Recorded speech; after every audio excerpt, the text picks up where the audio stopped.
মহিলাদের জীবনের সবচেয়ে বড় একটা অংশ হলো রান্নাঘর।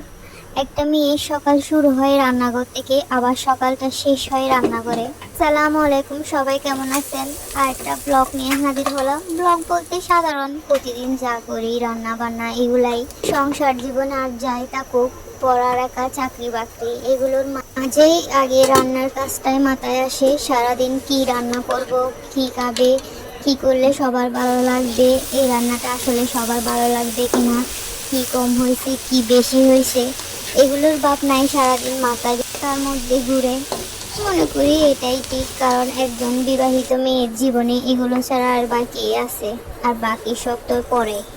সংসার জীবনে বড় দায়িত্ব হলো সংসারের সবার কথা চিন্তা করা, ওরা কিসে ভালো থাকবে এগুলোই ঠিক করা। যেহেতু আজকে শুক্রবারটা একটু স্পেশাল দিন, সবকিছু আলাদা। যেহেতু বাসায় সবাই থাকবে, রান্না বান্না তো সবগুলো অন্যরকমই থাকতে হবে একটু।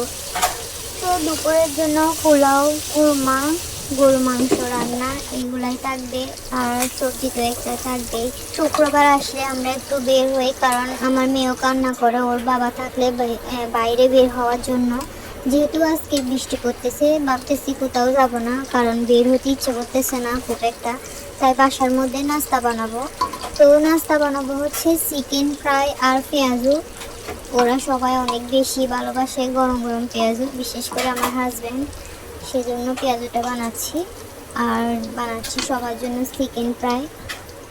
আমার ভিডিওটা ভালো লাগলে সবাই একটা কমেন্ট করবেন আর লাইক করবেন। আপনাদের সুন্দর সুন্দর কমেন্টগুলো পড়তে আসলে অনেক বেশি ভালো লাগে। সবাই ভালো থাকবেন, আল্লাহ হাফেজ।